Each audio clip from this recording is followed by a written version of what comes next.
with the way the college football playoff is working right now. Again, if you're being dropped into this thing and you're like, wait, there's 4 teams, right? No, there's 12 teams.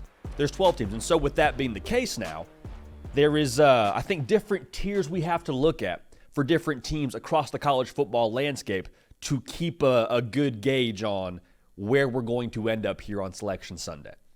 These are not college football playoff rankings, rather college football playoff picture tiers. Now, if you want our rankings, that's already on the channel. We do that every single Sunday. We go 1 through 11, and then we give you our 12, our G5 seed, if you will, for that 12th spot. That's kind of the college football playoff rankings for us. I want us to go through these tiers together. We got 3 tiers, and then we check in on the party that is the G5 sector of college football. The 3 tiers are, 1, the playoff penthouse. All right, so those are the teams that just transparently we feel real good about right now. We feel like they're more than likely going to be there when Selection Sunday rolls around as a college football playoff team. Now, this is going to change a lot throughout the course of the season. This week, this is the most stacked I have that tier, all right? They're the most teams I believe we'll have throughout the course of the entire season in that tier post-week 1. The second tier is going to be Bubble Central. Those are the teams that are like, I could see them being 10-2, could see them 9-3. It's been 1 week. There are undefeated teams in Bubble Central right now, okay? Doesn't mean they're going to stay there. They could absolutely play their way out of there. But right now, those are the teams that were like, okay, are they going to find their way into the college football playoff? More than likely as an at-large bid. That's the second tier. Now, the third tier is means you're waitlisted. So it's better than not being in any of the tiers at all. But waitlisted is like, hey, you probably, you could still get in, but you maybe need some help. You maybe need to, kind of put it together here pretty quick, fast, and in a hurry. Teams that we wouldn't be surprised if they found their way in, but right now, going to go ahead and put them as waitlisted. And then, of course, that last sector we'll talk about, that last tier is our friends in G5 country, man. And they're making some noise. Big week for the folks in G5 this week, just so we're all on the same page here. College football sickos, before we know it now, the college football playoff will be here. We want y'all subscribed because we're going to enjoy the best part about college football, which is the regular season together. If you're a college football sicko, make sure you're subscribed right here. We appreciate y'all in advance for doing that.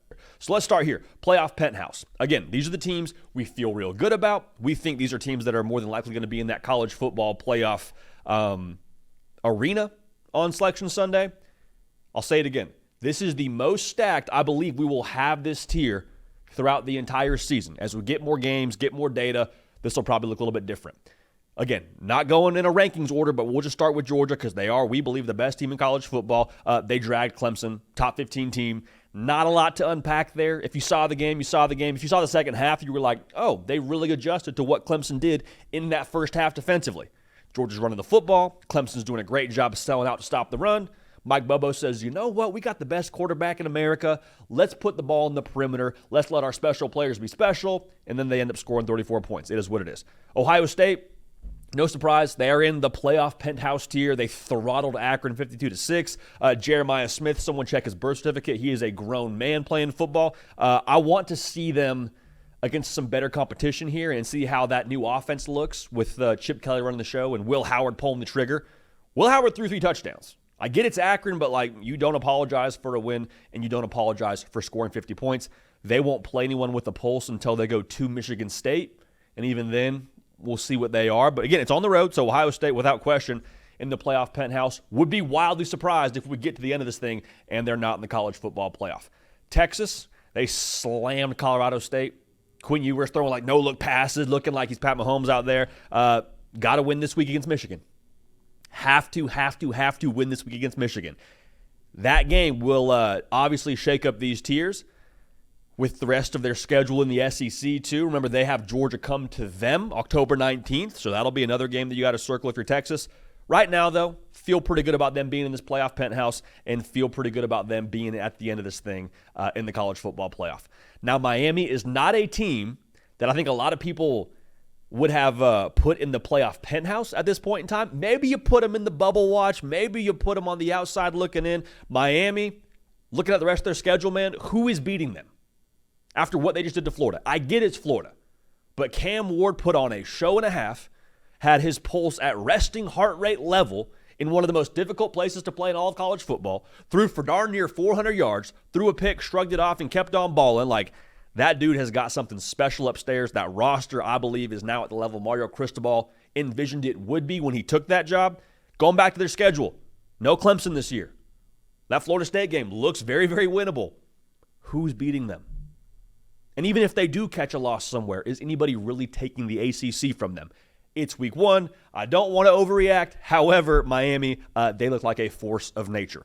Ole Miss, again, we're not going in just like rankings order, so if your team you think should be mentioned earlier in this conversation, it's just what I got written down. All right, so let's not be too upset about that. Again, our rankings are already on the YouTube channel, so go subscribe and check that out. Ole Miss dropped 76 on Furman. Jackson Dart put up road to glory numbers. Not a whole lot to unpack here. They looked how they're supposed to look. All right, now they still have games at LSU. They got Georgia, but you look at the path here.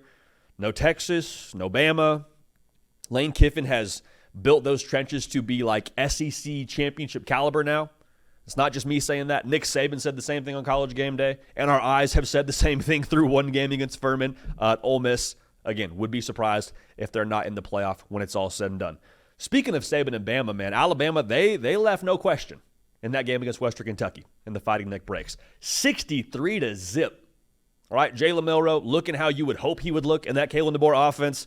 Did ridiculous numbers like Goodwill Hunting. Ryan Williams now, that true freshman wide receiver for them, keep an eye on him because you talk about Jeremy Bernard, talk about Law, like they got some dudes now to throw the football to. If Ryan Williams continues to elevate the way that he looked in that game against Western Kentucky, I get it's WKU. All right, I'm not trying to put too much into one game, but seeing him have 2 touchdowns on 2 catches, is that good?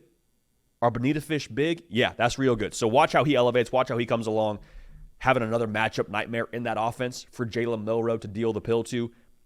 Could be problems. Going to learn a lot September 28th when Georgia rolls into town. But again, regardless, I think they're a college football playoff team as we sit here after week 1, whatever that's worth. Now for Utah, man, all Cam Rising does is win the conference. The reason why I have Utah in the playoff penthouse, this is essentially my prediction for Utah to win the Big 12. Spoiler alert, I do not see more than one Big 12 team getting into the college football playoff. All he does is win the conference. Now, they have a tricky stretch, a very telling stretch. They go to Oklahoma State, and then they host Arizona in back-to-back weeks. That, to me, will decide what Utah's postseason is going to look like when it comes to playing in the Big 12 title game. But it is what it is. Utah, they're rolling. I like them a lot. Saw what I saw against Southern Utah. Take what you want from that one. But Utah, yeah, I think they're a playoff team. Notre Dame, huh? The Fighting Irish went into College Station. They were underdogs.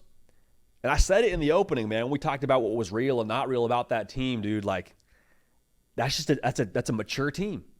That is a team full of adults. That is a team that knows who they are. That is a team that is confident and comfortable in their own skin. That is a team that plays well now in all 3 phases. The offense is going to come along. I'm not overly concerned about that just yet. I will say how well the offense plays will ultimately, I think, dictate their ability to win a national title or not. They got some pieces. I love Jeremiah Love. It was very cool to see him call game blouses in the game against Texas A&M. We loved that. I think he's a weapon for them all year long. Bo Collins is a 50-50 nightmare, the transfer receiver from Clemson. As they progress offensively, that defense is going to be more than fine. Like, that defense, I think, is good enough to keep them in a street fight against anybody, and I feel very confident saying that. It's essentially 7 graduate students and then one of the best, if not the best, corner in college football in Benjamin Morrison. So, yeah, they're going to be more than fine. And then also I'll say this, too. You can tell a lot about a football team by how they do special teams. Marty Biaggi is the special teams coordinator for the Irish. Consistently one of the best special team units in America. Special teams, again, you can tell how much a team cares by how they do their special teams.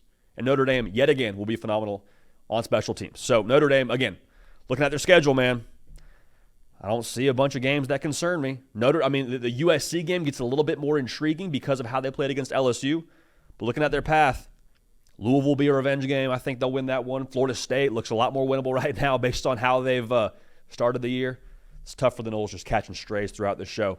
Notre Dame, like them a lot, put them in the playoff penthouse.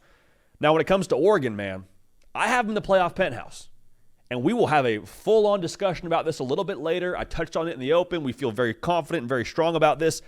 If you're selling stock to me, I'm buying it. I'm stockpiling all the Oregon stock I can find right now. It was week 1. Let's relax. I still think they're one of the best rosters in college football. I still trust Dan Lanning. Again, more on the Ducks a little bit later in this show, but right now, it's very difficult for me to put Oregon outside of this playoff penthouse. And we'll have a full-on discussion about that a little bit later in the show. So that's the playoff penthouse for you, man. Georgia, Ohio State, Texas, Miami, Ole Miss, Alabama, Utah, the Notre Dame Fighting Irish, and much to the chagrin of the social media crowd, the Oregon Ducks just got their feet kicked up on the ottoman, maybe on the sectional in the old playoff penthouse. That's not in order. That's not, the rankings we have right there, but those are the teams that I believe are college football playoff teams and feel really good about through 1 week of the season. So let's move on to this next tier. This is where it gets a little bit more intriguing. Quick shout out to Ari Wasserman. Just came over to On3. Andy and Ari every single weekday morning right here on the On3 YouTube channel. I'm telling you, that is worth the free $99 of subscribing to this channel in itself. He put out an article that's really good talking through Bubble Watch. And if you haven't read that yet, it's on on3.com. Go check it out. Ari Wasserman has been an absolute force for us since getting over to On3, so that's huge. Here are the teams that I would put into what I call the tier of Bubble Central. All right? Not a bad place to be this time of year. Weather's still pretty good. Decent cost of living out there. Bubble Central's not the worst place to be. However, it's not somewhere you really want to stay.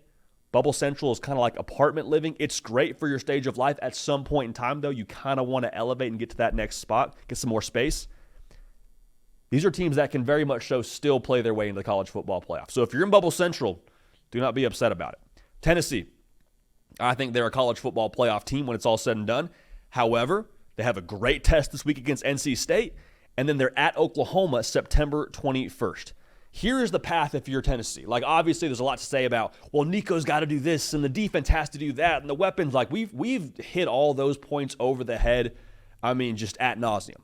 So if you want to know as a Tennessee fan, hey, what's it going to take, JD? Give me just the wins and losses we need to be a college football playoff team. Here it is. Get to Alabama undefeated. Okay? You say, okay, I can do that. Check. Let's go. Get to Georgia with 1 loss. All right? So you host Alabama in Neyland. 2022 vibes for the folks dialed in. Just get to that game undefeated. Just get to that game undefeated, okay? So that obviously means you have to beat NC State, got to beat Oklahoma, handle business, get to that game undefeated against Alabama. Then go to Athens with 1 loss. So notice, I didn't say you have to beat Alabama. I just said you have to get to Georgia with 1 loss. All right? So that means the game against Kentucky, got to make sure you're locked in for that one. Mark Stoops and the boys kind of sneaky. If you do that, 10-2 as an SEC football team will get you into the college football playoff. So right now, I'll put Tennessee on the bubble because I want to see more from Nico against better competition, but I feel good about the Vols. Go ahead and put them in Bubble Central, probably on a month-to-month lease if I had to guess. Maybe week-to-week lease if I had to guess. Penn State, the good folks over there on our Penn State On3 forum were very active in our conversation around me eating crow for my West Virginia picks. We appreciate you for that. I love Penn State from what I saw from them offensively. I want to see more, okay? I want to see a little bit. I want to see sustained success offensively. What I can't get out of my mind is that drive at the end of the first half where Drew Aller drops back, throws a laser downfield. First of all, there was very little time left in the first half, so having an OC to say, nope, let's push it. Like, we're not taking a knee for anything, baby. Let's use this bullet here. I love that from Coach Coltonecki.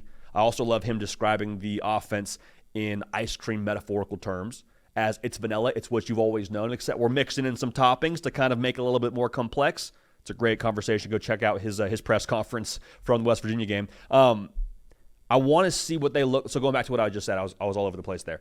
Seeing them push the ball downfield and have an explosive element at the end of the first half against West Virginia made me feel like, okay, this is a new Penn State.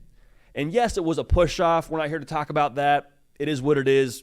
You got it done if you're Penn State, okay? That was a big drive. Also, the laser to catch it in the back of the end zone. The play after, that was massive. I want to see what they look like at USC October 12th. Just got a little more interesting. The game against Ohio State, where they come to Happy Valley, will obviously be the one that all Penn State fans have circled. I like where they're at. I want to see more, but Penn State, I think, has every chance to be in the college football playoff if they continue to have this kind of success throwing the football and being explosive. Because the defense is what it is. The running back room is what it is.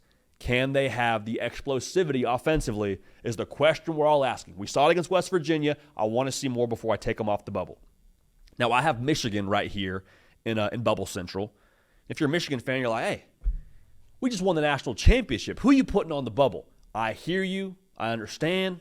I'm not pushing back against what you have in that locker room. All I'm saying is the Fresno State game left something to be desired. I have made my pick in the Texas-Michigan game. I got Texas winning that one.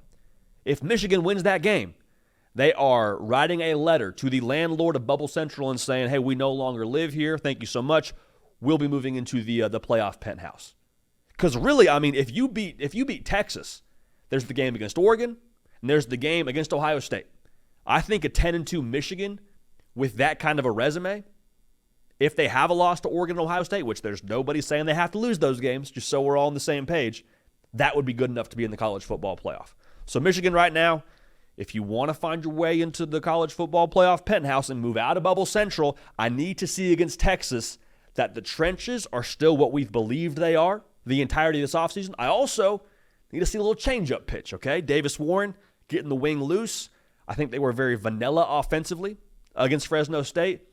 If they have some more juice in this game, that would, I think, change a lot of people's mind around what they have out there in Ann Arbor. Now, how about USC, man? USC, little Bubble Central action for the folks out there in Los Angeles. USC fans should be thinking college football playoff. Like, I have them in this category right now because we're one game into the season. But, like, if that's going to be the defense we see from them week in and week out, if that's going to be the attitude we see from them from a physical approach and the tackling we see from them, like, USC offensively with Miller, Moxie, Moss, I love what they're bringing to the table, baby. I absolutely love it. And I said this, too, about Miller Moss in our reaction to the game. What he has right now, like his story and his edge, and honestly, even seeing the way that he carried himself post-game with the emotion and the fire, like you could just tell that was the entire time he's been at USC, all culminating in that moment.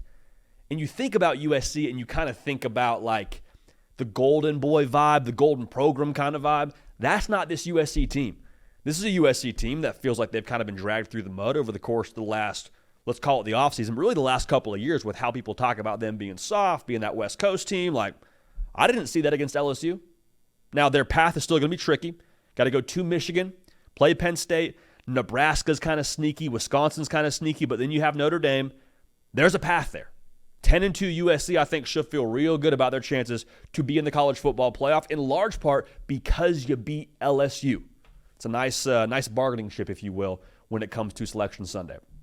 Missouri, they're on the bubble for me right now. I don't know who they are yet. I like the pieces. I like Mr. Brady, let him cook. I like Luther Burden. I love Eli Drinkwitz. Now, I will say this. They play Boston College and Vanderbilt before the end of September. Think about how differently we view those two games than we did a few weeks ago. Vandy beating Vatech. Boston College, I think, just scored again against Florida State. Dang, Florida State fans, I'm sorry. Catching a lot of strays this show. It's not intentional. I mean, we'll see. We'll see. Those will be, I think, better tests than we had assumed. But overall, Missouri, when they go, I believe they go to Texas A&M. Yeah, to Texas A&M after Vandy.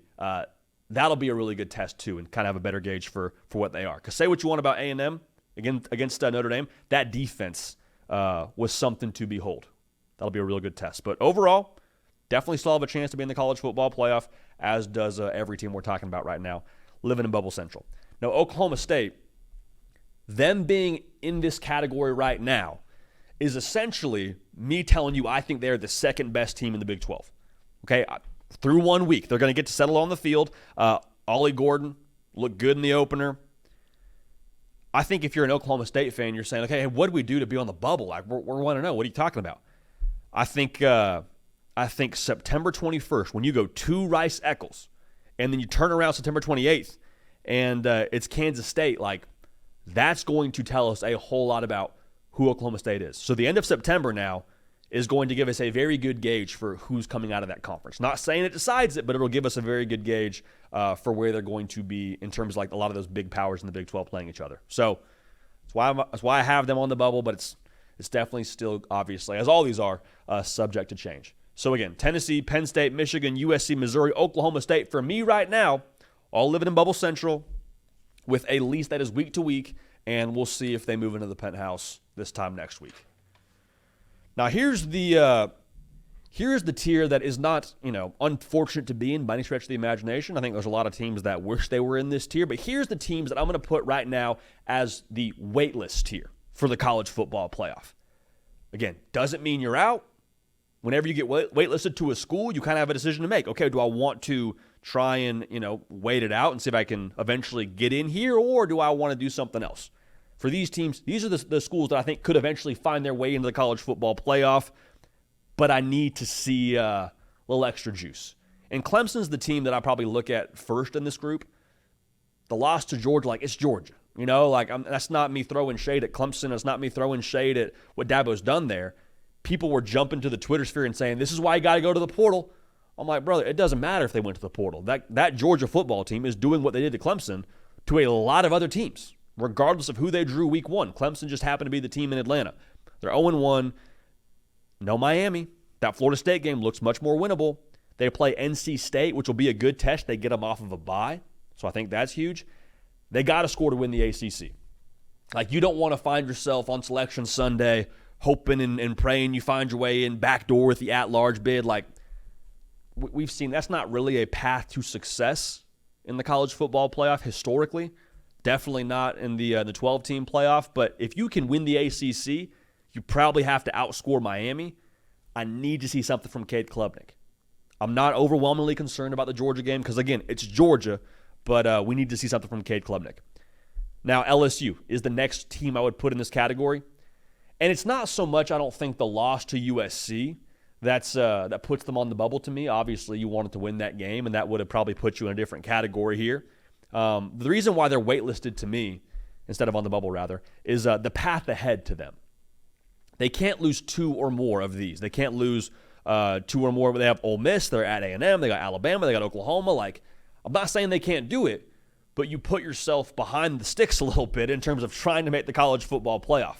I trust Brian Kelly. I think Garrett Nussmeier is going to prove himself to be one of the better quarterbacks in the SEC. I love Kyron Lacey. I think he might be one of the best receivers in the SEC.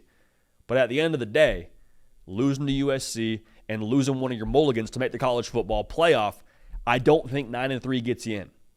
I don't. So can LSU get to 10-2? If they can, that obviously would put them into the college football playoff in my mind. But we'll see if that's as obvious as I believe it to be. One more Big 12 team for us here, Kansas State. Again, this is me telling you I think they're the third best team in the Big 12. You could put Arizona here. I think you can make an argument for other teams in this discussion as well. One team gets in from the Big 12 is my feel for it. The reason why I have Kansas State behind an Oklahoma State and a Utah, I love the veteran nature of both of those operations. And now Kansas State, they're veteran on the defensive side of the football. They bring back 80% production from last year's unit. However, new quarterback. Really talented quarterback in Avery Johnson, but new quarterback. I believe they're somewhere south of 40% production back on that side of the football. Now, I love Dylan Edwards. I love the run game overall for them, but I'm going to wait and see a little bit on Kansas State before I move them to any other tiers. Now, the thing for Kansas State is they get Arizona and Kansas State at home. They do not have to play Utah. So if Kansas State plays Utah, it'll be for a playoff spot in Jerry World. So we'll see what happens there. But those are the teams that I have waitlisted right now for the college football playoff. Clemson, LSU, and Kansas State as we sit here after week one. Now, those are the tiers. And those are your teams that are kind of sweating it out and hoping they can find a way to win their conference and make the college football playoff. Then you got the G5 out there on Grove Street. In the words of Waka Flocka, it's a party, it's a party, it's a party. Here's the teams we got to keep an eye on in the G5. All right, these are the 12 seed watch, if you will. Our guy Caden Smith jumping in here periodically and breaking down what's going on in the world of the G5. App State is my preseason pick to make the college football playoff, win the Fun Belt. No reason to change it right now. Beat the brakes off East Tennessee State. Hey, big one this week. Big one this week. You got to go to Clemson, South Carolina. Find a way to get it done. That doesn't punch your ticket to the college football playoff, but I tell you what, man, when all those suits on the college football playoff selection committee are sitting back looking at resumes and trying to get a gauge for, hey, who should we put in from the G5? Oh, wait, hey, App State, they found a way to beat Clemson at Clemson? That would go a long way. I'll leave it at that. Boise State, Ashton Jeanty, 6 touchdowns. put himself on a lot of folks' Heisman radar, the running back for Boise State. Now, I love that. I love that you have something like that at running back to be able to generate that much offense. A little bit concerned that we got to go ahead and score 56 to beat Georgia Southern. It is what it is. Boise State preseason had the best odds to make the college football playoff from the G5 ranks.